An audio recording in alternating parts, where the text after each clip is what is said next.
দেখো এই ছেলেটা এত বদমাস, এত বদমাস, এত দুষ্টুমি করছে কি বলবো। আমার মেয়েটা এখানে ঘুমাচ্ছে, ওর জ্বর, ওকে গিয়ে গিয়ে মারছে। কারণ কেন?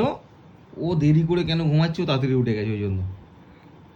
আর নিজে যখন দেরি করে ঘুমায় তখন কিছু হবে না, তখন তোমায় কিছু বলা হয়? কিছু বলা হয়? ওকে গিয়ে মারছো তুমি, আবার এটা দিয়ে মারছো ওকে, ও ও করে মারছে আর চুলি মুটি ধরে টানছে। আর দেখো বলেছি বলে দেখো, ওই দেখো দেখো লাথি মেরে ফেলে দিচ্ছে। কি দুষ্টু দেখেছো দেখো, কি বদমাস দেখো।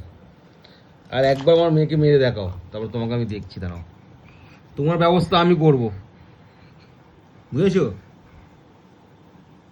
আমি কি বললাম শুনেছো? তুমি শুনেছো আমি কি বললাম? এই যে কি বললাম আমি? অহ অহ। আর ভিডিও অন করলে তখন কি ভালো ছেলে হয়ে যায়, কি ভদ্র ছেলে হয়ে যায়, তখন মুখ থেকে আর আওয়াজ বের করবে না। ক্যামেরার পিছনে একদম দুষ্টু ছেলে, খালি দেখছে মাম্মামকে।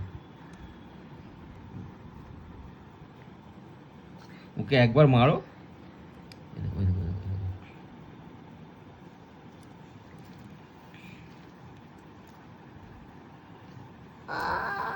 আমি মানা করেছি না, মারতে মানা করেছি তো।